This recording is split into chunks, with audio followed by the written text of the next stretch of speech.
Okay, we are good to go. Thank you for your patience. I'm going to call the meeting to order. TJ, will you please call the roll? Mrs. Costa Flowers. Here. Mrs. Davis. Present. Mrs. Epling Skinner. Present. Ms. Harless. Present. Mrs. Hudson. Present. Okay, thank you. Welcome to our first meeting of 2026 for the Worthington Board of Education. My name is Kelly Davis.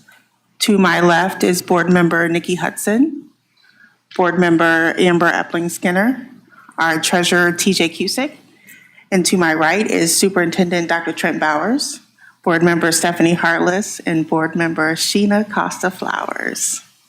If you're able, please stand and join us in the Pledge of Allegiance. I pledge allegiance to the flag of the United States of America and to the republic for which it stands, one nation, under God, indivisible, with liberty and justice for all.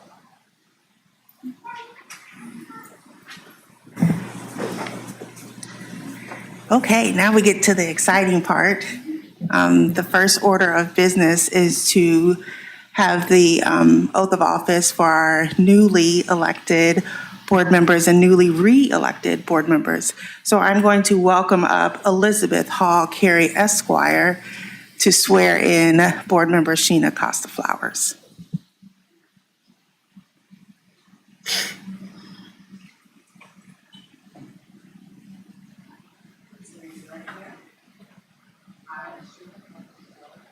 I, Sheena Costa Flowers, do solemnly swear that I will support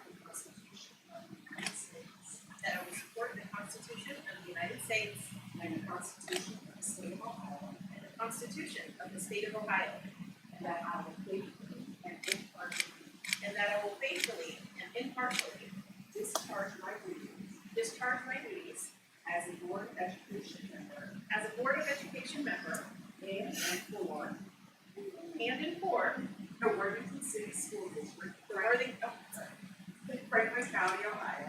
The Worthington City Schools District, Franklin County, Ohio, to the best of my ability, and in accordance with the laws now in effect, and in accordance with the law now in effect, and hereafter to be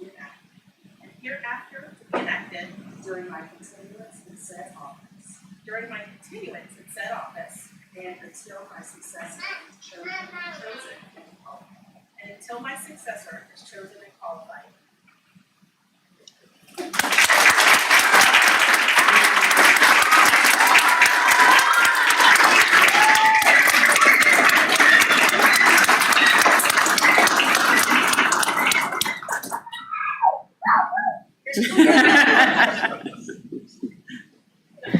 Hey, well, this is kind of awkward, but I'm going to welcome up Mr. Rondell Davis to swear in board member, myself, Kelly Davis.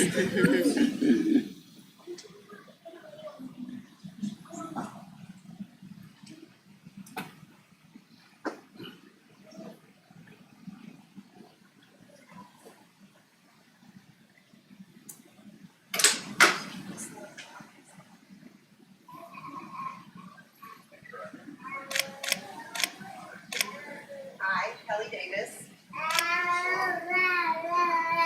solemnly affirm that I will support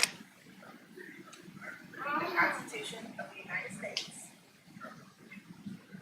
and the Constitution of the State of Ohio, and that I will faithfully and impartially discharge my duties as a Board of Education member in and for the Worthington City School District, Franklin County, Ohio, best of my ability, in accordance with the laws now in effect and hereafter to be enacted during my continuance in said office, and until my successor is chosen and qualified.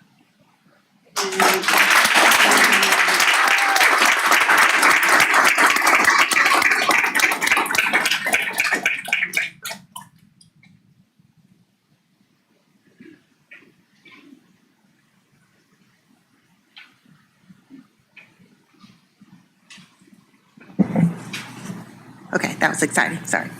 Okay. Now, we are going to have Treasurer TJ Cusick administer the oath of Board Member Nikki Hudson.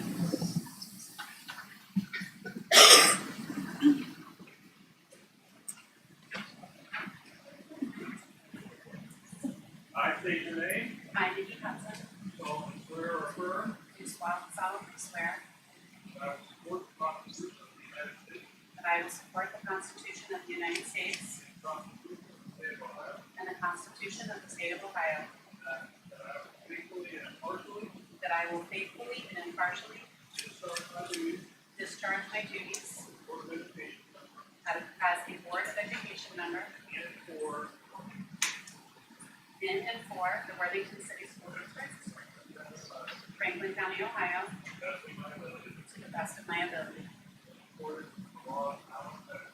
and in accordance with the laws now in effect and hereafter to be enacted during my continuance in said office and until my successor is chosen.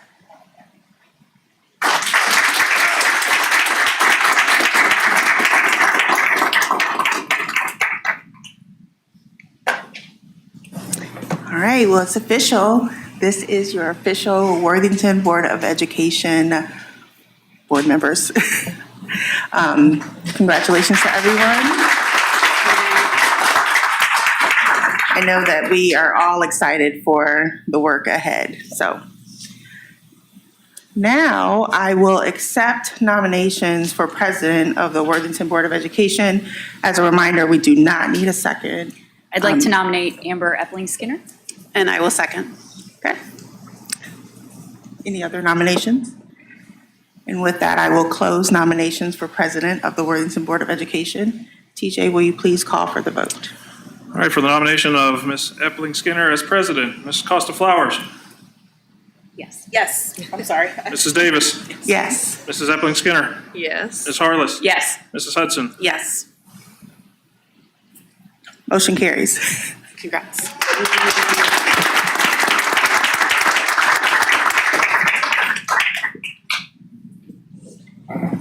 Treasurer TJ Cusick will now administer the oath to newly appointed President Amber Epling Skinner.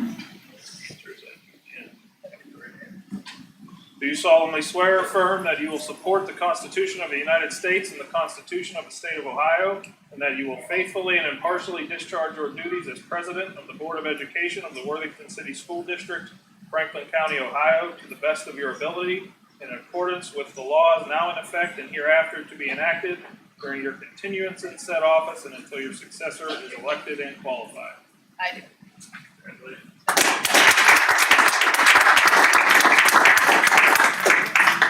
Okay, please allow us a moment as we switch sheets real fast.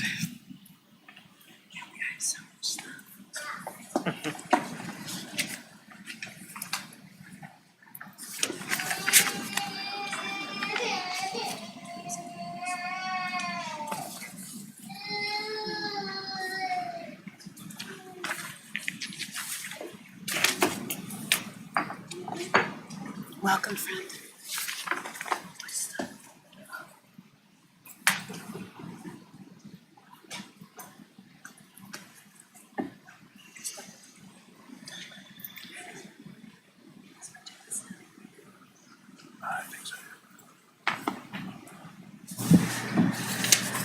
Okay, switching seats.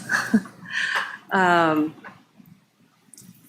would like to, before we proceed, just take a moment to recognize Kelly as she concludes her term as board president. 2025 really required a steady leadership, a deep commitment to doing what's best for our students, our staff, and our community. And Kelly, of course, rose to that challenge and led with professionalism and grace. Her dedication to this district, to this board, is obvious. On a more personal note, serving with you as VP, I really appreciate working with you, getting to know you better, especially for your accessibility and your guidance these last few weeks as we prepared for the presidential transition. And, that leadership behind the scene matters just as much as it does when it's in the public sphere. And so I'm just so grateful for your help in enabling us a smooth transition. And I feel prepared to serve in this capacity, and that's because of you, so thank you. And on behalf of the entire board, yes. Just wanted to give you a little token of our appreciation for the heart and the soul that you pour into not just the role as president, but just serving as a board member. So thank you.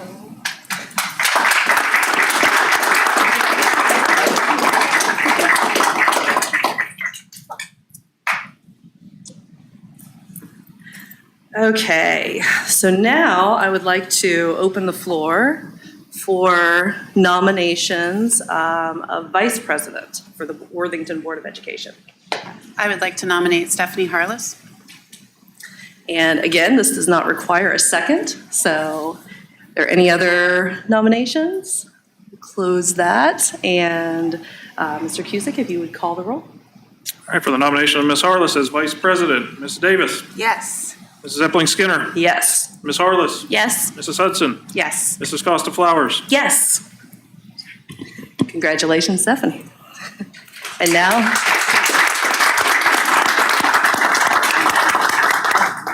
now, we will do the oath for you.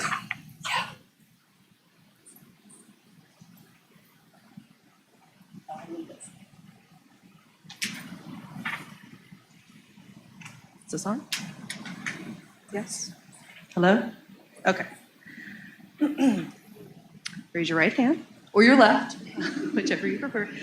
Do you solemnly swear that you will support the Constitution of the United States and the Constitution of the State of Ohio, and that you will faithfully and impartially discharge your duties as Vice President of the Board of Education of the Worthington City School District, Franklin County, Ohio, to the best of your ability and in accordance with the laws now in effect and hereafter to be enacted during your continuance in said office and until your successor is selected and qualified? I do. Great.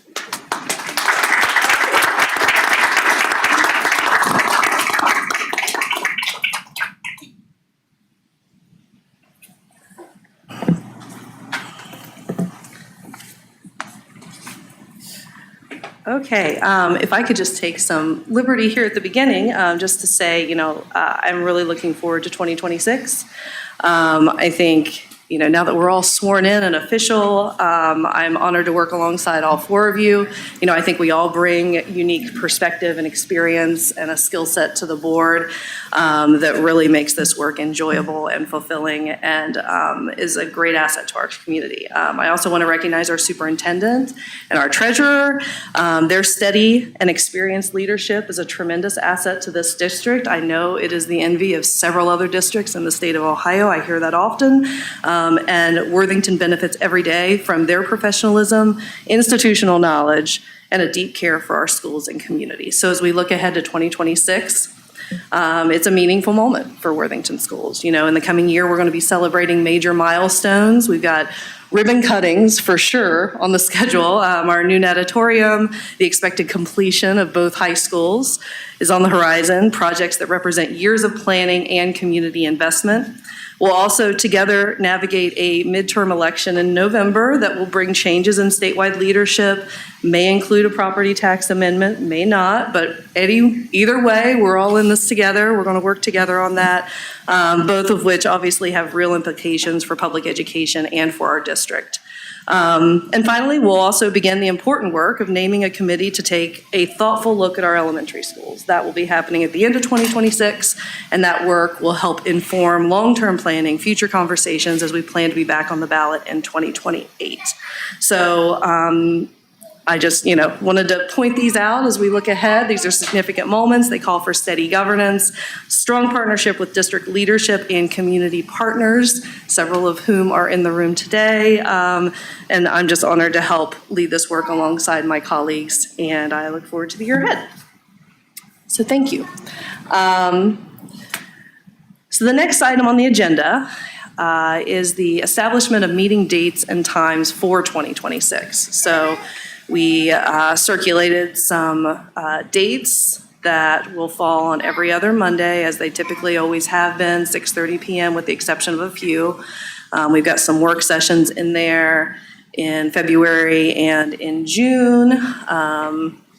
So just looking for a motion to establish these meeting dates, times, and places for the Worthington Board of Education for 2026. So moved. Second. We have a motion and a second. Is there any discussion? Yes. So let's knock the easy one off first. February 4th, we have at 1 o'clock on here, and that is the Chamber Luncheon Day. So I don't know, I think most of us would want to attend. So I don't know if we want to make it after, if people can designate or dedicate that day to board work, that works. But if we need to split that up because we can't be away from work that much, that's fine too. I don't know what others think about that. I'm okay with just shifting it a little bit later so Okay. that it's after personally. And then that people can make a choice as to whether or not they attend both or just the work session. Okay. I think we could move it to 2 and be safe. Yeah. Okay, so that would be so February 4th, move the work session to 2 PM instead of 1 PM, still here at the WEC. And then the second piece of discussion that I think we need to have, that we would like to have board feedback on, Amber and I were approached by Amy Lloyd from the City of Worthington to talk about having a joint meeting with Worthington City Council. It's a model that other boards and city councils in other cities have. Obviously, Worthington is not our only, we don't pull from just there, but a lot of our facilities are in Worthington too. So I think that makes sense. And so we can have further discussion about what that looks like and what that agenda looks like. But I think we were looking to kind of talk about that, what that would look like as far as a date. We were thinking maybe March. We were hoping to have it in like a neutral location, so it was more collaborative. But I'll stop there and we can continue that discussion, but Stephanie, what's the thought when you two were thinking about March? Were you thinking about an additional day? So we would have our set 9th and 23rd, but then we'll just need to continue to collaborate outside of choosing a date, obviously that works for their board as well. Okay. that's what we're thinking. Obviously, it would still be an open meeting, but Sure. we would, have a little bit more collaboration, like a work session instead of a, formal board setting. I think it's an excellent idea for us to collaborate in that way, and invite them in and maybe just have a little bit further conversation of what you all got out of the meeting, what the idea is of the conversations that we would have, have some structure around what we're going to discuss at that time. And I think it's an excellent idea. And it's my understanding that there's precedent for this. This happened, was it 2019 maybe? Yeah, I was gonna say, I can remember in the time that I've served once, we've had a joint meeting. Not to say, I don't remember what came out of it. I candidly can't even remember what precipitated it. And so, I think further discussion as to how to best utilize that time, not to have it for the sake of having it, but to have it when there are substantive issues to discuss is obviously welcome. Yeah, and I think initially we're thinking we'll set the one meeting and then figure out what that cadence looks like, after that. And if we need another one that we notice, we can do that. But yeah, I think collaboratively we can discuss what we want to get out of that, and they'll discuss what they want to get out of it as well.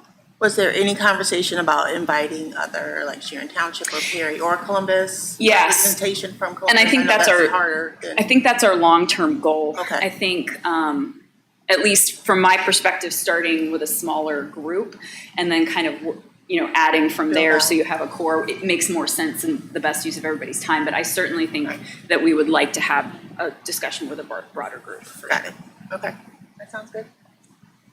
So I think serving in, your capacity as the liaison for Worthington makes sense that maybe Stephanie should work with them a little bit to try and draft an agenda Sure. that we can then bring to this table to discuss and amend and then go back? Does that work? And I think we kind can of be our probably, conduit. yeah, we can probably make it an agenda item on the February 4th meeting as work session as well, so that we can discuss it there, and that sounds gives us, great. gives you guys a month to think about what you would like to see out of it, Yeah. and Thank you. Thanks for both for doing that. That's Yeah. exciting. That's great. so do we want to, is this the first reading of the calendar, or are we approving the calendar tonight? This is when we approve the Approve it. calendar. We approve Okay, it, so yeah. do we we can just, add this we'll just later. add it and notice it then? Sure. Yes. Okay. My other question about the calendar in work sessions was we talked about reviewing our goals and priorities prior to the June work session. Do you have foresee one of our business meetings being one of those times when we have a work session like that, like in April? Do we not need to do that prior to that, or maybe tack it on to the same day as that work session? Trent, remind me when it is you all, because the timeline was we needed to have the board goals in place so that you could all take those into consideration with the district's goals, right? Yeah, so I think what we would want to know, obviously, we have a framework that the board's developed, and so, we can work from that framework. What we would want to know is, are there any substantive changes that we should be thinking about as we are then, like, are there any major shifts to the board's priorities that we need to be aware of as we're crafting goals for next year? Yeah. So, the June date is when we try to meet to talk about our goals, administrative goals for the following year. That kind of gives us the month of June so that when our team starts back that first week of August, we're rolling and everybody knows. So that's kind of why that time frame looks the way it does. So I do think Kelly's correct that sometime in the spring, if there's, if the board is going to shift those priorities, it would help us to know ahead of time. May I make a recommendation then that towards the end of February or beginning of March, that we have even an executive session on a night when we don't have a presentation that's too long, given that we just created our goals, formalized, I guess I should say. We haven't created them. I don't think we can do it in We've- executive though, can we? Oh, no, you're totally right. No, we can't. You're exactly So, right. but to your point. But we could take part of one of those meetings. Yes, and I think Yes. if we just find a date where, I don't know, I haven't looked at the presentation schedule, so. I haven't either. Okay, if Yeah. we have a date that doesn't have a presentation, then that would be a good opportunity to have that discussion. Yeah, Okay. because it shouldn't take longer than that.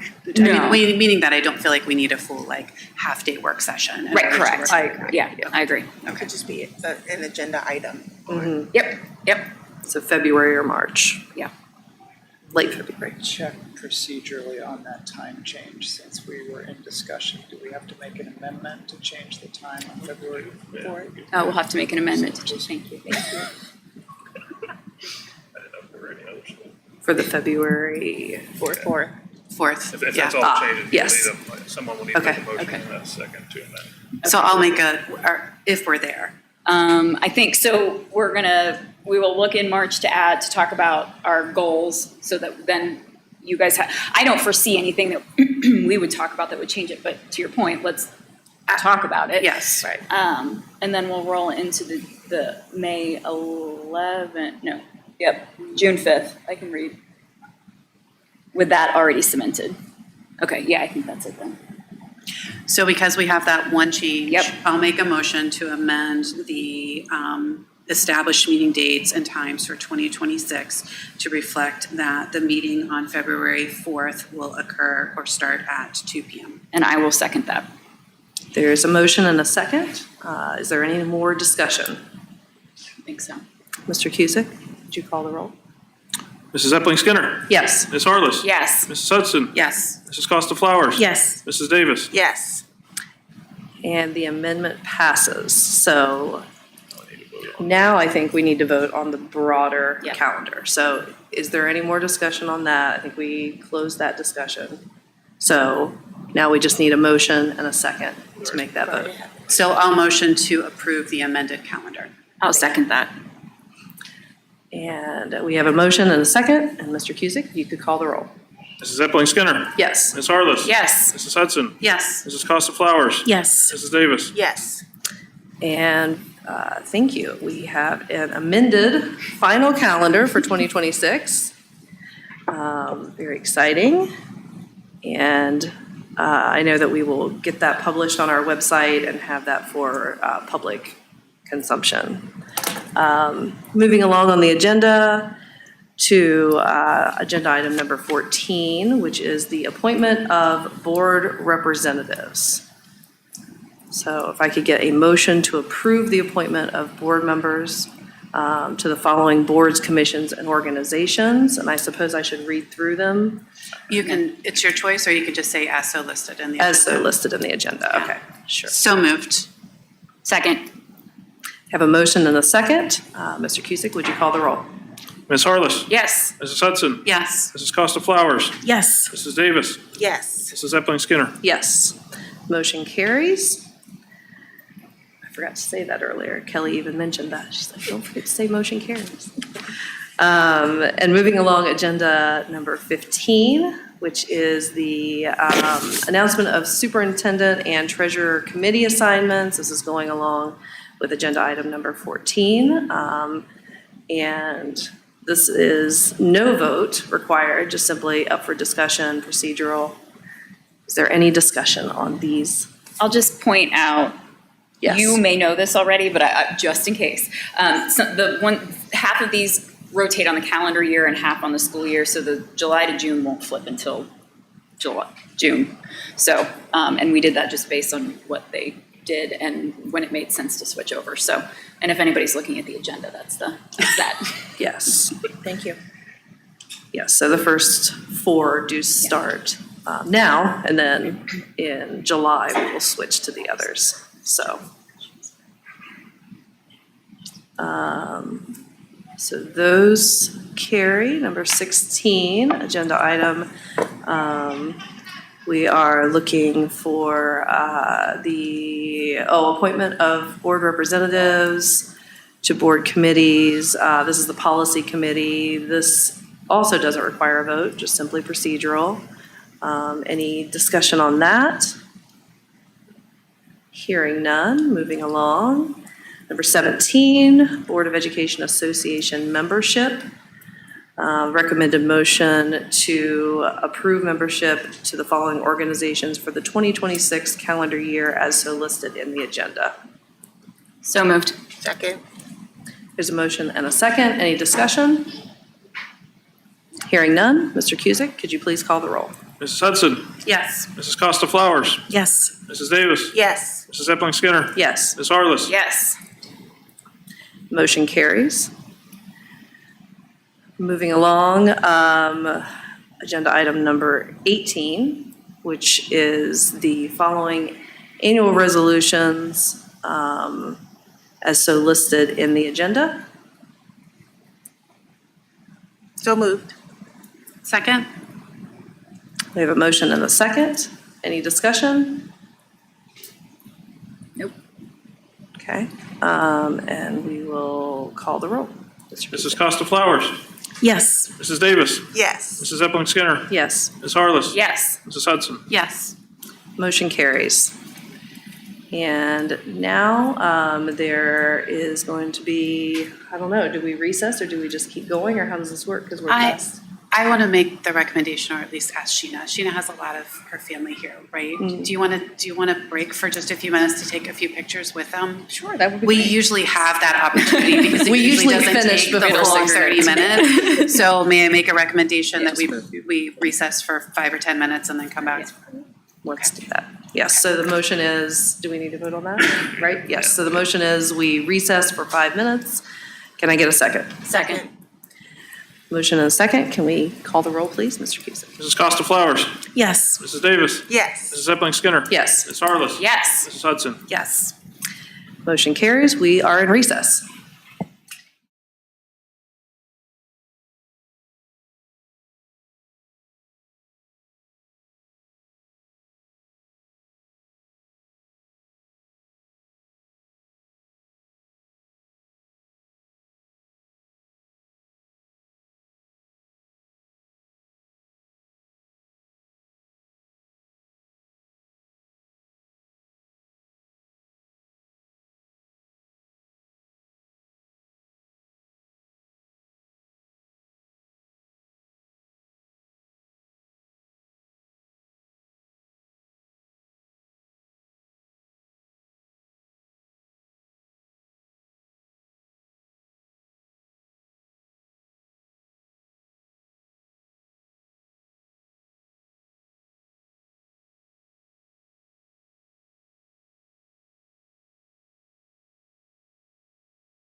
And we are back. Thank you to all of the community members who came up for the organizational meeting and to see the swearing-ins. We had a packed house. So moving along now to just our regular meeting. We're a little bit late. This was supposed to start at 6:30, but we're a little bit late getting started with the organizational meeting. So we're in good shape. First item on the agenda is just the motion to approve the agenda for this meeting. So moved. Second? I have a motion and a second. Is there any discussion about the agenda? Hearing none. Mr. Cusick, would you call the roll? Mrs. Costa Flowers. Yes. Mrs. Davis. Yes. Mrs. Epling Skinner. Yes. Ms. Harless. Yes. Mrs. Hudson. Yes. Motion carries. Next item on the agenda is public comment. We do not have any members of the public here to comment this evening, so we will just move right along to agenda item D1, which is our high school options. We're going to hear from Director of Secondary Education, Emily Greenwald, to present a broad and diverse presentation of options available to high school students in Worthington schools. Hi, Emily. Hi, good evening, members of the Board of Education, Dr. Bowers and Mr. Cusick. Thank you for this opportunity. We've actually had this on the books for a little while. We've talked about it a couple different times, and I'm glad that this is happening in January because we've had some really exciting updates here in the last couple weeks even, and because we're just rolling into scheduling season. So we're getting into that time of year when our sophomore, or our high school students and our middle school students are learning about different options, and so this is a great time of year to have this conversation. So this evening I'm going to talk to you briefly about graduation requirements. I'm going to talk about different course options and pathways we have within our high schools and outside of our high schools, and then also talk to you a little bit about some career awareness activities that we have going on. So with that, I will start with graduation requirements. This is a graphic that we've used in Worthington for several years to explain graduation requirements in what we hope is an easy to understand format. So we look at this in kind of three buckets or three big areas. First is covering the basics, meaning students need to earn 20 credits in order to graduate. Second is demonstrating competency. That is based on state tests in Algebra 1, which is primarily a freshman class, and English 2, which is our sophomore English. And then third is showing readiness. The state has said that students need to earn 2 seals. There are 12 seals available, 9 of which are defined by the state, and 3 of which are defined locally. So when we look at those things, and in this conversation today, we're really focusing on those 2 outer columns, the graduation credits that students need, and also those seals. So let's start with options within our high schools. So options that we have within the 2 traditional high schools, Worthington Kilbourne High School and Thomas Worthington High School. First of all, when I think of just a general 4-year pathway, I think most of our students followed this. This is where students kind of choose things, I would almost say cafeteria style. They look at the different things that we have and they pick and choose things that are of interest and that fulfill those requirements. They talk to friends, they work with their families, they meet with teachers, they sit down with their counselor, and they come up with a plan for their 4 years. They look at what they're interested in and what they want to do in the future, and they choose their pathway that way. But we do within our high schools have defined pathways for students who have specific interests.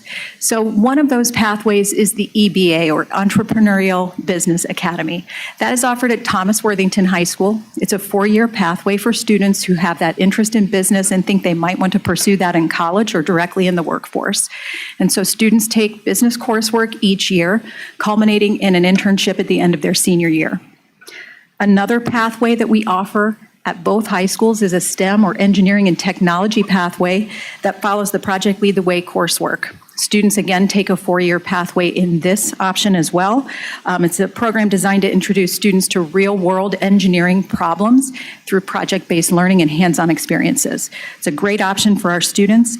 One of the things that is important to note about this is that students earn a state seal in technology when they take these courses. Another program offered in our high schools is International Baccalaureate. This is offered at Worthington Kilbourne High School. It's a 2-year program offered to juniors and seniors, and that's defined by the IB organization itself. Students take 6 higher level courses that are college level or defined by IB as college level. They take the IB Theory of Knowledge course, which is a philosophy class. They take IB CAS, which is Creativity, Action, Service, and so that's a project that they complete. And then they also complete an extended essay, which is essentially like a senior thesis. Students who complete that full pathway receive an IB diploma from the IB organization, and they also earn the IB honors diploma through the state of Ohio, which is a graduation seal. Students also take this coursework, though, like I said, kind of through that pick and choose option. So we have many students who are not taking the full breadth of the program, but for example, IB Psychology is a very popular course. We have a number of students who take that. We have IB Sport and Health and Exercise Science, another very popular course. A lot of students take that. So we like the fact that we have those options for students. Another pathway students may choose, or another set of courses students may choose, is AP, or Advanced Placement. So people are typically more familiar with this than IB, but AP coursework is college-level coursework designed by the College Board. Students take exams at the end of the course, and if they score highly enough, they may receive college credit for those courses. They're taught within our high schools by our teachers. Students are eligible to take this beginning freshman year, although most people wait until maybe sophomore year and typically junior and senior year. One of the things we're really happy about is that we offer 21 classes, but we will be offering an additional class next year, and that is I've got to look here, I'm sorry, English 10 AP seminar. That's starting next year. That is a class that we think is going to be a nice gateway into AP for a lot of students. We think it's going to be pretty accessible and give kids that opportunity to start upper level coursework a little sooner and to challenge themselves if they're so inclined. We also have College Credit Plus. So College Credit Plus allows our students to take college level coursework on the university campus or sometimes within our high schools. So College Credit Plus is offered at no fee to our students. They take courses in our high schools, such as math courses. We offer several math courses that are College Credit Plus. We offer courses, and I should specify, the math courses that we offer are taught by our own teachers. We have several teachers who are certified to teach those. But we also offer several classes through Columbus State, like psychology, sociology, and composition. Columbus State professors come to our buildings and actually teach our students those things. Whether the classes are being taught on our campus or on the university campus, they follow the university's syllabus, content, and exams. And then, as I said, those are offered free of charge to our students. And then finally, another option for students is credit flexibility. So credit flexibility was enacted in 2009 by the state of Ohio, and it said that students needed to be able to earn credit in different ways, and they specified 3 things. They said they needed to be able to demonstrate mastery. So a student who already has a skill or understands something, let's say we have a student who moves from another country and is fluent in French, meaning they can read, write, and speak it. If we can offer them a test, we can then give them credit for what they know instead of having them sit through the course. That's option 1. Another option is called educational options, meaning students can do independent study or demonstration of knowledge through project coursework. That is something that Worthington has done for years, and I'll talk about in just a moment, but this law allowed that to happen as well. And then also part of this law was online coursework. So when you think about 2009, that was really new at the time. This is, of course, 2026, we're very accustomed to that, but in 2009, that was pretty forward thinking. So the reason I like credit flexibility, and we look at these things here as we're kicking into this next section, is that when you look at credit flexibility that says you can offer online coursework, that then takes us to something like Worthington Academy. So we talked about those options that students can pursue within our buildings, but then we also have 2 separate alternative high schools that students can access, one of which is Worthington Academy, which opened in 2014, so it's now in its 11th year. That's a half-day program where students are still enrolled in their home high school, but they attend half of their classes in their home high school and half at Worthington Academy. This has been a real game changer for a lot of students who just didn't find success potentially at their home high school, or who maybe just needed a different experience, or were looking to accelerate themselves through high school a little more quickly, and so they can work at their own pace at Worthington Academy. Academy coursework is offered online, but we have a math, English, social studies, and science teacher there to work and support with, our students. Another thing that fits well within that credit flexibility conversation is, of course, Linworth Alternative. So Linworth Alternative is not new, of course, to Worthington. That was founded in 1973, so it's over 50 years old. It emphasized personalized experiential learning. And so Linworth focuses on that experiential portion of the learning quite a bit. If you think about students in that program, each year, they spend a week in the spring, freshman, sophomore, and junior year, participating in what they call interim, where they find their passion and pursue it. They are earning credit through that project, and that's gearing them up for what just started today, which is Walkabout. So our seniors at Linworth have just embarked on Walkabout. That is, of course, the semester-long senior internship that our students at Linworth participate in as a culminating experience. And then, of course, DACC. So this is not our own program. It's a program that we participate in. But our students have access to the Delaware Area Career Center, DACC, and they offer programming in career-focused education for students in Delaware County and surrounding schools. And so when you think about DACC, our students go there as juniors or seniors. They are in a half-day program, and they offer things like exercise science, cybersecurity, culinary arts. If we were to try to offer the breadth of programming, it would be insurmountable. And we also wouldn't have, I don't believe, the critical mass of kids to do each of these.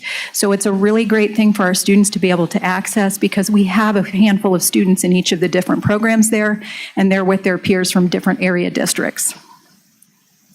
For all of these programs, our students remain enrolled in our high schools. They are receiving a Worthington diploma. They have access to sports, activities, clubs, and any of the supports that they need. So, as I mentioned earlier, we are working to build career awareness.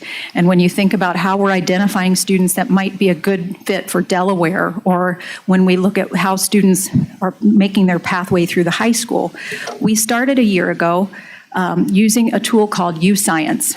And using career funds through DACC at no cost, Mr. Cusick, to the Worthington School District, we were able to purchase U-Science, which we will purchase again with those same funds this year. That is a career aptitude and inventory assessment. So last spring, freshmen and sophomores took this assessment, and this fall, the incoming freshmen took the assessment, with the goal of helping identify what kids need to be doing in terms of their high school coursework, but also what they might want to do beyond high school. Because at times we don't know what they might have an interest in or an aptitude for. And so this gave us a really good view of those different things that kids can do. It also, the kids can log in and they can also see that, but then our school counselors have access to that as well. So as we get into those scheduling conversations, this will be an important part of that. Part of then what we have used that for is identifying students who might be a good fit for some of the other experiences that we have started participating in. One of which is the Central Ohio Healthcare Summit. We will participate again in that this year. This will be our third year participating. We've sent over 100 students each of the last 2 years and anticipate sending that many again this year. It is a hands-on experience in the healthcare field. So a lot of our students think they might want to do something in healthcare, but they don't know what. This gives them a really great view of what it might be to be a respiratory therapist, to be a suture tech, to be a certified nurse assistant. They have hands-on activities for students. They get to work with people in the field. They get to have conversations about those things. Our kids usually come back really energized. They absolutely love it, and it helps open their eyes to the different things they could do within those fields. Along those same lines, Build My Future has been a wonderful experience for many of our kids as well. Same type of thing, but this has to do with the construction trades. So we have taken over 100 students the last 2 years, again, to this experience. Both Build My Future and the Healthcare Summit are in conjunction with the ESC of Central Ohio. So they help put this on for all the local school districts. And we are happy to participate in these things because we are looking for ways to engage kids in what we hope they will, look at as potential career fields. So our students have gone, they got to experience welding, they got to experience carpentry, they listened to plumbers and electricians talk about trades and apprenticeships. And some of them came back and said, I thought I wanted to do X, but I decided I didn't, or I really like this, I'm glad that I went. So either way, it's a great way for us to help kids hone in on what they might want to do as they move beyond high school. The other thing we've really worked on this year is a partnership with Columbus State Community College. So earlier this year, Angie Adrian took our leadership team to Columbus State, and we got to experience conversations with people in multiple programs. We then asked Columbus State to meet with our 6 through 12 teachers on middle school and high school teachers on our professional development day in November. So all of our teachers were then exposed to much of the information about Columbus State with programming and different options. So both from the College Credit Plus standpoint, but also from the post-high school standpoint, because we know we will have some students who will go there and receive an associate's degree or go there and then move on to a 4-year college. We know that when our teachers are aware of career activities, they then help our kids become aware of career options. And so we wanted to make sure that our teachers were becoming more knowledgeable so that they can incorporate that into their lessons and then also include it in conversations they're having with kids. And so our last portion of this is then work-based learning opportunities. When we talk about that U-Science assessment, part of the benefit of that is really identifying kids who might be a good fit for pre-apprenticeship programs. And I feel like I say the words pre-apprenticeship and industry-recognized credential about 10 times a day, and that's fine. But we've been working really hard to incorporate more of those things into our secondary program and into our high school programming. So for the last several years, we have had a partnership with Worthington Industries, which is now Worthington Steel and Worthington Enterprises. That is a program for seniors, the second half of the senior year half day, where they are learning about manufacturing. And they learn about safety, they learn about tool use, and upon completion of the program, most students are then offered a job at Worthington Steel or Worthington Enterprises. That's full-time employment with benefits. That's a pretty big deal for an 18-year-old.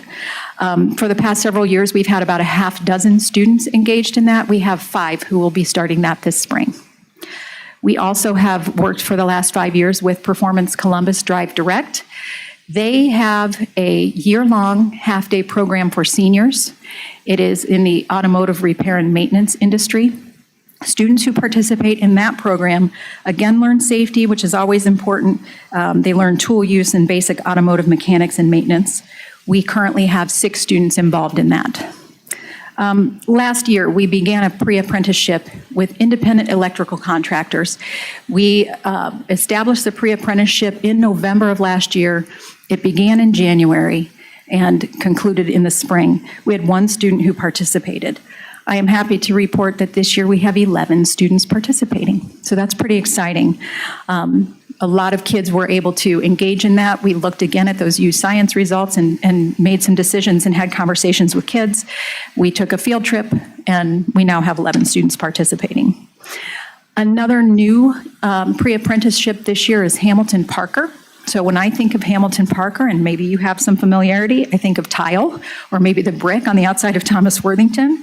They're a company that focuses on residential and commercial building projects and supplies.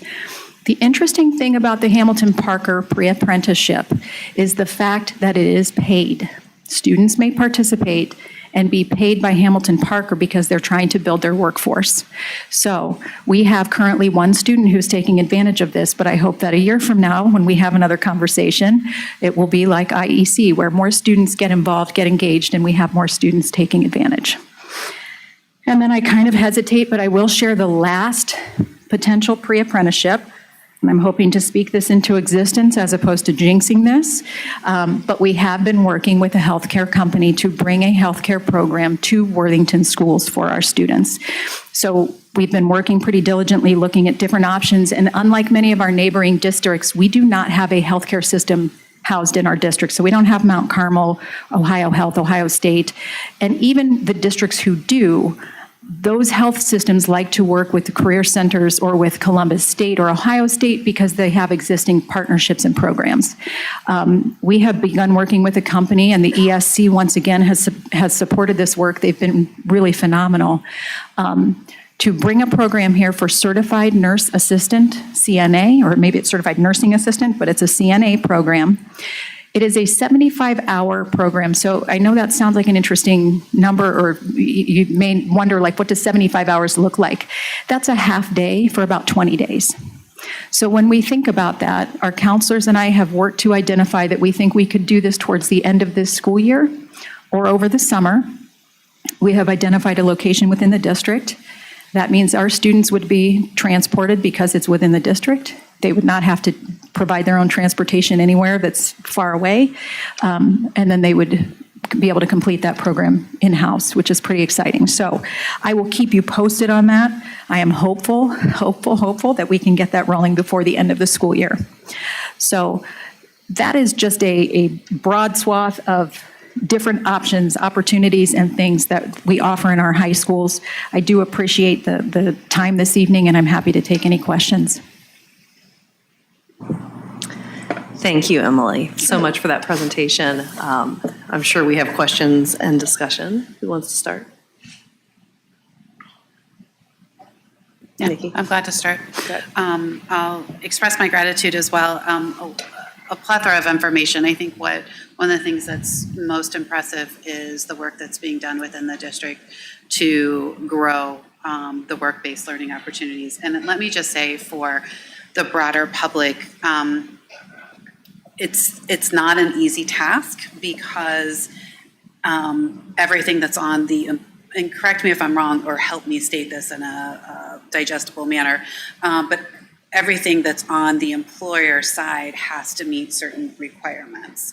And so an employer may come forward and say, you know, we have a need in our workforce, but there's so much work that has to be done on the employer side that it really does require a true partnership. And those are not easy things to come by, and it requires work on our side and their side, and I'm very grateful to hear that the ESC is absolutely helping in this capacity. They've been huge. Because we only have so much bandwidth, right? So I think that's probably wise for us all to know that the ESC is helping in that manner, and it's probably a good thing for us to follow up and express gratitude, because the more that they do that, the more opportunities that will be available to our students. So thank you. I know that work requires a significant lift, and each one of those opportunities has its own challenges. So I'm very excited to hear about the pending healthcare one. I really didn't have any questions. I wanted to make one note for anyone who's listening and who doesn't know this, but one of the things that I cherish and value about our district is the fact that while we offer so many AP courses, we do not require our students to take the AP exam. It is not for everyone, and sometimes it is for a student, but it's not for a student the next year when whatever may be happening in their life. So the fact that we give our students that flexibility, that opportunity to stretch themselves and take that challenging course load, and let them make the decision as to whether or not they take the exam, which opens up the opportunity for the credit in college, I think is wonderful. And I know that has a ripple effect to our ranking and certain ways in which the district is ranked and compared to others, but I would never trade that for the flexibility that we provide our students. So thank you. Appreciate it. That's all. Thank you, Nikki. Kelly, you want to go? Well, I was fortunate to hear this presentation, but I need to hear things multiple times, so you get things out of presentations, you hear it once, but I was able to hear it at Curriculum Liaison Council. I have my fingers crossed for the healthcare. I know that you have been very diligent in working to provide that for our students, because you see that there is an interest there for sure. And I just have to say, I love, because there's a different path for each student here in our district. And I think that it's so valuable that we as a district take time to utilize resources and partnerships and collaborations in order to make those things work. I'm also, very interested still in the youth science and wanting to do that myself to see what I want to be when I grow up. Okay. But my one question is, these are obviously high school options, and, as we lead up to them, how do we communicate to parents? And I know, obviously at CLC, we did that, and there were a lot of Sure. elementary parents in the room and middle school parents. So do we give like little nuggets of information of things to look for, and as you develop this new youth science and trying to find what pathway students are interested in, and how do we communicate that with students at lower levels? So I'll start with high school, and then I'll get into lower levels. But at our high schools, of course, we're gearing up for that ninth grade introduction and the curriculum night that starts with ninth grade and then is available to families in general. So that might be a good opportunity for us to invite our eighth grade parents or middle school families and just say, this is available. It may not impact you yet because your student's younger and not at the high school level yet, but you are welcome to attend. So that might be a good opportunity for them to step into the high school, listen to information about programming so they can just start to think about it. One of the other things we're doing this year that I didn't mention is that Delaware and Columbus State, so two different things with our eighth grade students. Last year, we began sending eighth grade students from all of our middle schools, the 4 traditional middle schools and Phoenix, to Delaware Area Career Center, just again to build awareness. We will do that again this year. And then Columbus State is coming into our middle schools to present to our kids a pared down version of what they presented to our staff. But just again, to build that awareness earlier so that a kid can say, wait a minute, I didn't know that was a thing. As I'm going into high school, I want to make sure I'm getting myself on the right track to try that. And so again, that's trying to bring that information down into our middle schools a bit. But I'm happy to ask our middle schools and our high schools to collaborate so that they can share information with families about the scheduling nights that we have coming up. The other thing we had in the fall that our counselors put together and did a beautiful job with was they offered a pre-apprenticeship night. So they had an evening program. They held it at Worthington Kilbourne for both high schools and offered information to families so that they understood what was happening with pre-apprenticeships. So we are trying to be proactive with that information. I love it. Thank you. And I have to note that I appreciate too the experience that you provide for students, because I knew that there was a time when I wanted to go down one career pathway, and then I spent some time there and I was like, oh no, that's not for me. So it was just really, that could have been, could have taken the wrong turn.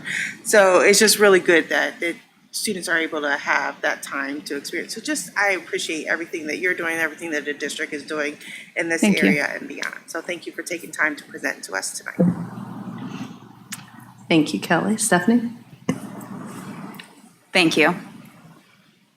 I, even just being here 2 years, have watched how much time you have devoted to building all of these opportunities. And I think we, not just Worthington, we as a society really lean way too hard on, gotta get ready for college, gotta get ready for a long time.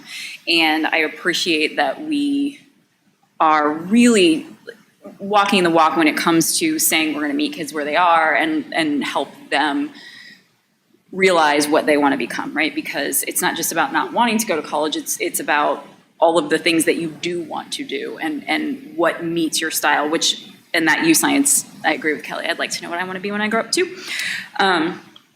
So I kind of look at this as the cafeteria style of all programs. Like I appreciate the traditional path is kind of the cafeteria style, but this is kind of all of the things that you could pick up. And I just have a few questions. I really love what Academy is able to do for a small group of kids. And I don't know if we've ever had a discussion or if there's a demand for bringing that model in-house to Thomas or Kilbourne or both to kind of allow for that flexibility part of the day and then the traditional style part of the day. I can answer that kind of two ways. Students have access to online coursework through the district in both of the traditional high schools. So we have students taking that coursework there if they so choose, probably not a half day's worth. Okay. Because if they are looking for that half day, then we do like Academy for the support that it provides. Right. So when a student is looking at that type of experience, we like the fact that we have certified teachers in math, English, social studies, and science who are really there to wrap their arms around the kids and help. For other kids, they have different needs or different interests, and they just take a class kind of as a one-off. And so they'll take it at their home high school. They may not need as much guidance. Yeah. And that's more independent, that they're, or, Yeah. doing that more independently. I was thinking to your point that having that support there is amazing. And so, and maybe we service that with Academy and don't, then there isn't, a demand for that. So I think that's where my question was. And I think that Academy also and Linworth both provide a smaller community. Yeah. And that's part of the appeal for a lot of our kids as well. Yeah. I think they like that smaller feel, and some kids really need that and thrive in that environment. Yeah, that makes sense. Do we do anything around, this is taking a little detour sort of. So we do use science and talk about career aptitude. Do we do anything with kids around like how they learn or process learning that helps them kind of think about where their weaknesses are, right? We all know that like we have to be able to learn in multiple ways, but do we help them self-identify any of that at all? We've just started to delve into youth science, and so I don't know if that actually is incorporated into that or not. Other than that, I don't know that we're looking at learning styles like you're asking specifically, but I'd be happy to look into that. And look at youth science and see if that's something that they identify as well.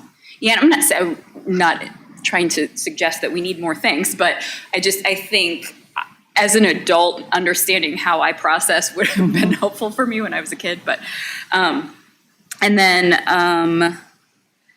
kind of building off Kelly's question around just awareness of what's here, how do we arm our counselors with, like, to be ready? There's so much, right? To be able to work with all of their kids to figure out, like, we may not know that somebody needs to go down a certain path until 10th grade, right? So they've already gone through all of the presentations and they dismiss them because they're 15 and know everything, right? And so then they're 16 and still know everything, but they're struggling or they're not engaged or whatever. So how do we work with our counselors to be prepared for all of that?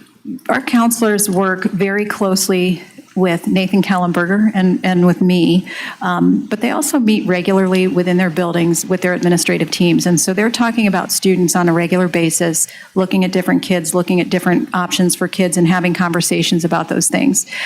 This fall, they met with students in small groups, I believe freshmen and sophomores, to start building those relationships and have conversations with kids so that they can start identifying kids. And so then when we talk about kind of arming our counselors with information, everything I've told you here, they know it by heart. Okay. They really do. They are incredibly knowledgeable about the different, this and more. The amount of information that they keep in their heads is amazing. And then you figure you've got 5 of them in each of our high schools. You've got one at Academy, you've got a counselor at Linworth. They collaborate with each other across the district, but also within their buildings. And so if one of them doesn't know absolutely everything, they knock on the next door. And we're in pretty frequent communication as well. They've really worked very hard on the work-based learning stuff that's been going on and on the internships and the pre-apprenticeships because they see the need and they see that we have a lot of kids that need that. And I should say, we have a lot of kids that are pursuing those things. That does not mean they're not going to college. It doesn't mean they're not college bound. Right. It means they're looking at a different option right now. Right. And maybe for a year afterwards, or maybe they do it. We had a student from Academy last year who completed the automotive program and said, I loved the program, I don't want to do this. And he decided to pursue something else, but he was happy to report to Dr. Flynn that he could change his own oil. Yeah. It's a skill. So it's, some of these things are just, and in the moment, really good for kids. Yeah. But to go back to your question, our counselors are really, really knowledgeable about this stuff. Okay. Thank you. That's all I have, and thank you again. Thank you. Sheena. Hi, everyone. My turn. I'm excited. Can you tell? First and foremost, like everyone else said, we really appreciate the time, passion, and labor that you put into this. And I appreciate that the district is taking a very holistic approach. And, piggybacking off of what Kelly and Stephanie said, I guess we have a similar, I don't know if we'd say concern, but just interest in the touch points as it relates to communication. And, I can appreciate that it sounds like there's a variety of opportunities, whether it be through the 8th grade curriculum night or, with the counselors. But, I'm curious if you've thought about additional opportunities for communication and education. And something that I thought about as you were talking was potentially using student champions to support those efforts. And so people who are able to provide feedback on their experience, positive, negative, or otherwise, but especially positive, of course, so that we can have those students champion some of these programs and maybe enlist some of their friends to at least inquire or consider them. Sure. I had not thought about that. So I think that's a great suggestion, and I'd be happy to take that to our high schools. We have students that I could identify, or high schools could identify, that could absolutely speak about these programs. I will say Linworth does a good job of that. They bring students into the middle schools to talk about their programming. Phoenix Middle School does that as well. They have student ambassadors within the building. So those are two very unique programs, but when they are looking at getting other students engaged in their programs, they use their own students as ambassadors. So I think our home high schools would benefit from that as well, whether we're talking about IB or the automotive program or just any of these different programs. So I appreciate that suggestion. Fantastic.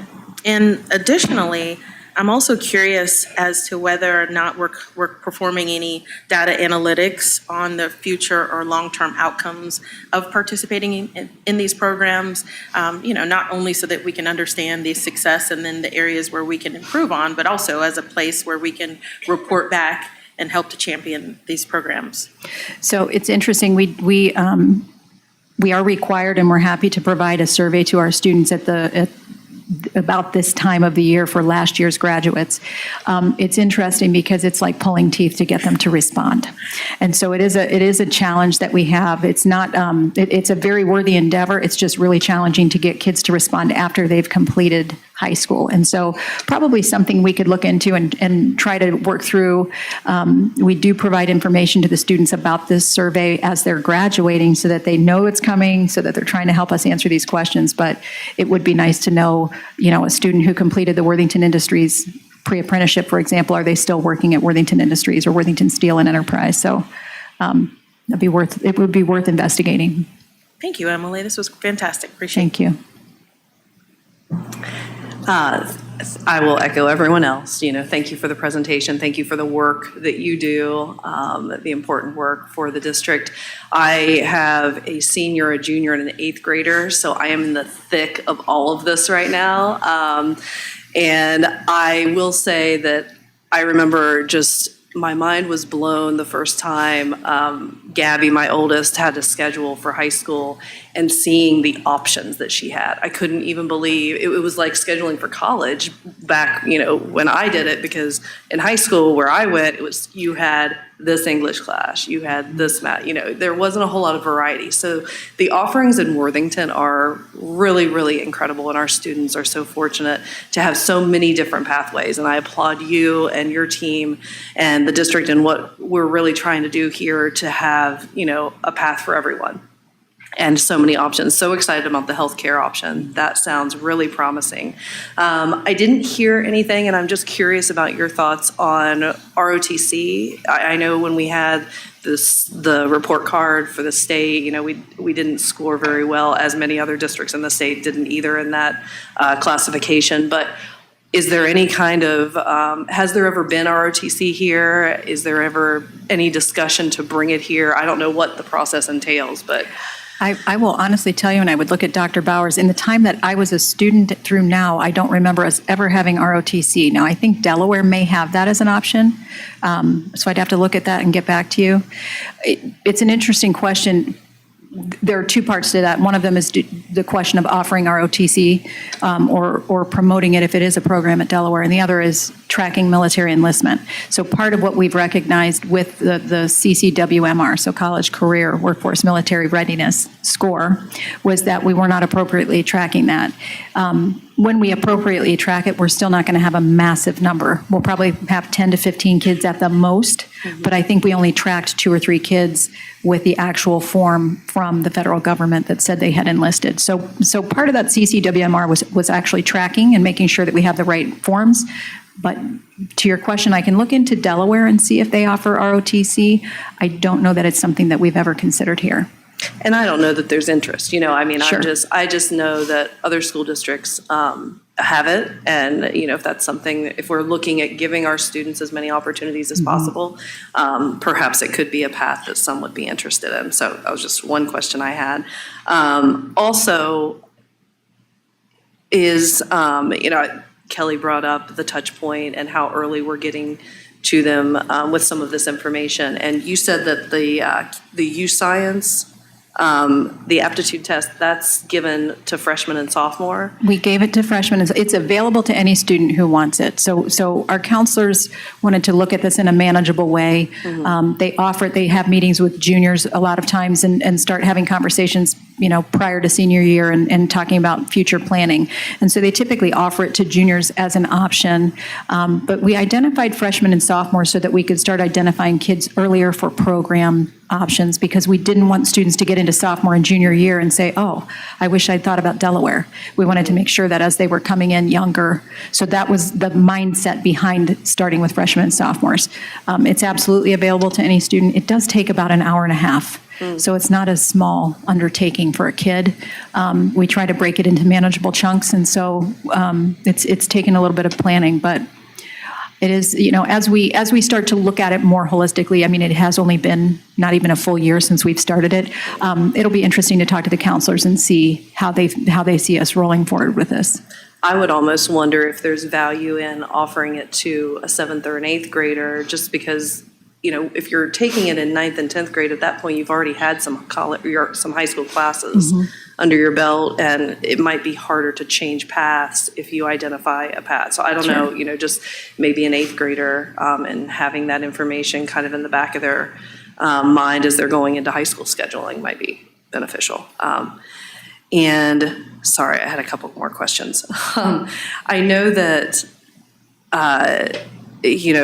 we're doing so much to prepare our students for college, for apprenticeships or the trades or, work, military. But I think essentially, what we're all trying to do, even if we don't verbalize it all that often, is just create good people, create good citizens. So I'd love to hear kind of, I'm putting you on the spot a little bit here, but, just some of the things that we're doing at the high school level to do that. I know that, isn't there a volunteer requirement for graduation? So Linworth itself has a volunteer requirement. Our high schools do not. Okay. But I think what our high schools do very well is provide a lot of different opportunities for student engagement in service and activities. And so when you look at things like the Compassion Project that just went through Worthington Kilbourne before the holidays, where every single group of students, every class had, they had a designated class period. I'm not sure if it was homeroom, but every single class participated. Some students donated financially, some students donated time, some students donated resources. And so they purchased gifts, they wrapped things, and they worked together as a community to provide holidays for families in need. Thomas Worthington does a similar project, and they pair up with an elementary school, and I believe Chillicothe. And again, it's an engagement of the entire school. I think a lot of that is taken care of through our student council and through the different activities they do, whether it's a coat drive, a blood drive, but really trying to help students look at the bigger picture and help them engage in what they might be interested in. So a student may not be interested in a clothing drive, but they might like to engage with that blood drive. And so providing those different type of options to help kids kind of look at the greater picture and recognize that they can do things large and small, but within their school community that will impact the greater community. I love that type of work. I love, the fact that we have that focus too. So thank you for that. Sorry to put you on the spot. It's all right. I think those are all the questions I had, Okay. Unless anybody else thought of anything else. Thank you, Emily. Thank you. No, but can I note that it's freezing all of a sudden? I know sometimes we just text each other or text, but it is freezing. Can we modify, if it's possible, the temperature in the room? Thank you. Corey's got it. I know. I feel it I'm yeah, why am I here without a sweater? But thanks. Moving on now to, I believe, the superintendent's report.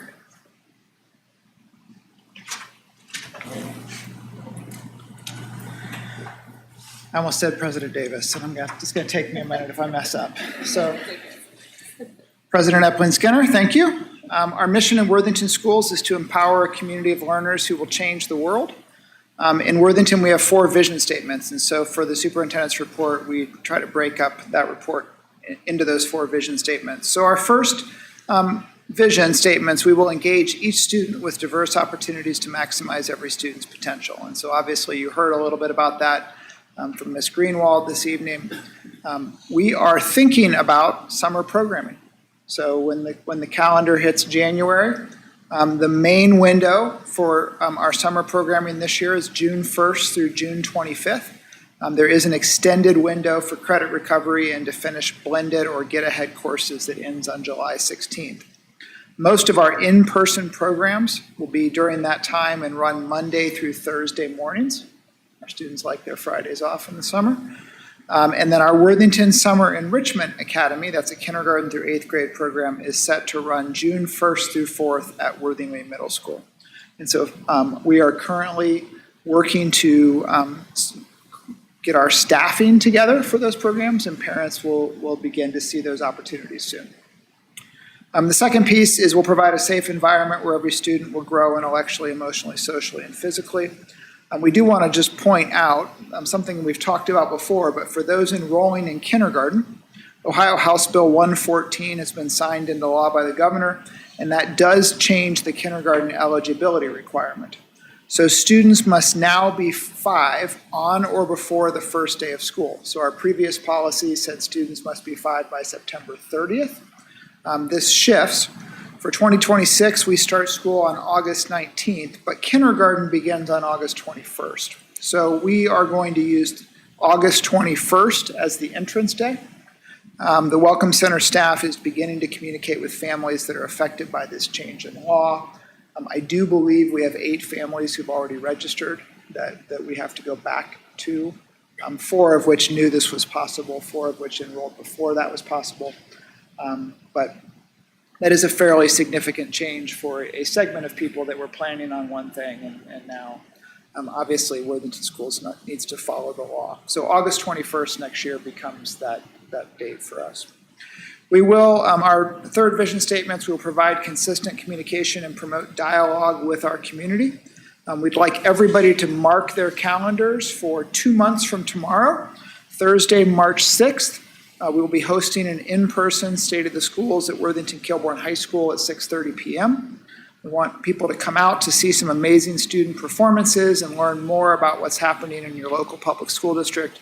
All of our district administrators, is it the 5th? Yes. Okay, so 2 months from today, sorry, I messed it up on here. 2 months from today. I also have an email set to go out tomorrow, so I need to change that before this meeting's over. But anyway, come to State of the Schools on March 5th. Sorry about the date mess up. Fourth, we will be responsible and transparent with our community resources. Our treasurer's office has released the 24-25 popular annual financial report. Those hit mailboxes just in the last week. So if you're a Worthington resident, you should have received or should be receiving your popular annual financial report. I'm happy to report that due to TJ and his team's great work for the 17th consecutive year, Worthington has earned recognition from the Government Finance Officers Association for financial transparency and excellence. We remain committed to strong stewardship, evidenced by receiving the Ohio Auditor of States Award with distinction. We would invite our community to explore the full PAFR, which is also available on our Worthington Schools website if you haven't yet received your in-person copy. And see how Worthington Schools is responsibly managing resources to support learning today and into the future. And again, I just want to applaud TJ and his team for that work. President Epling Skinner, that's my report. You know, my maiden name was Davison, so Davis is pretty close, and that would be what people messed up a lot of times, so I would probably answer to that, but thank you. Trent, TJ? Can I ask a quick question on Sorry. Transept? That's okay. Forgive me if you stated it, but has a location been determined for the State of the Schools? And go ahead. Oh, yeah, we're going to be at Worthington Kilbourne High School in the renovated auditorium. Okay, that's fantastic. I was hoping that, we could entice the broader community to attend by making 100%. Fantastic. So, our new library is opening at Worthington Kilbourne this week. So we're excited about that. We continue to see positive changes every day. The new outdoor eating space is also opening. The furniture's out there, although it's winter. So it's not the best time to go outside, although high school kids are They don't care. impervious to the Yes. cold. Yep. So Yep. that may be fine. So we continue to see positive shifts at Worthington Kilbourne and obviously at Thomas Worthington. But we will be in the renovated auditorium at Worthington Kilbourne High School on March 5th for the That's, city's. that's excellent, and I'm sure we will do so. I will just verbalize that, encourage us to highlight that as much as we can so that the broader community comes to join us. That's great, thank you. Thanks, Nikki. Sorry about that. Any other discussion, questions for Trent? No. Mr. Cusick, Treasurer's Report? Thank you. Good evening and Happy New Year. It's been a little while since our last meeting, so I just wanted to mention that the governor did sign the 4 property tax bills that were passed by the legislature that we had been discussing. Not much of an impact on our particular district in the short term, so we'll work those into our updated 5-year forecast coming due here in February. Long term, though, my main concern is the concentration of power that they have given county budget commissions. So three people now can override a voted levy, which is concerning for democracy in general. But we'll work those changes into our forecast in February. Speaking of that, since the legislature did push up the May forecast to February, that will be coming up here very shortly. I don't intend to hold a full Treasurer Advisory Committee meeting because not much has changed since we last did the forecast. But I do intend to meet with the board members on that committee and the Finance Committee to go over some things. So look for an email from me soon on that. As Trent mentioned, I'm happy to report that the audit of our annual financial report was released last week. It was another clean audit opinion. It's up on our website, but for those not wanting to read the 149-page document, they can read the 8-page PAFR that he mentioned is in your mailbox. And then lastly, on tonight's agenda related to appropriations, there's approval of 2 additional grants that the district has been awarded, $5,000 from Battelle in partnership with the Ohio STEM Learning Network that an Evening Street teacher, Lindsay Duffy, applied for, will be used to purchase a classroom kit related to robotics, and $47,000 from the Attorney General School Safety Grant that will go to offset our second-year costs of our rapid response systems and TEACHICS that we implemented last year. President Epling Skinner, that is my report. Thank you. Any discussion, any questions for TJ? No. Board committee reports and announcements. Anyone? Kelly has one. Only because I don't really have anything other than I went to Curriculum Liaison Council. And most of what you heard this evening was what was presented there. They set it up, Angie and her team set it up, so there were different stations that you could go to, different sessions, not stations, but I guess they were in stations, but different sessions that you could go to about things that are offered in our high school levels. And I just wanted to include that they included the arts in that. So there was the band director from Worthington Kilbourne and an art teacher, I believe, from Thomas Worthington. And so they gave a lot of information that I thought was really helpful about the arts that are offered in our buildings. So that was really good. They talked a lot about the AP seminar that's coming next year, which I'm so excited about. And they're so enthusiastic about. And it's really exciting to have a teacher be part of that also took that AP seminar class.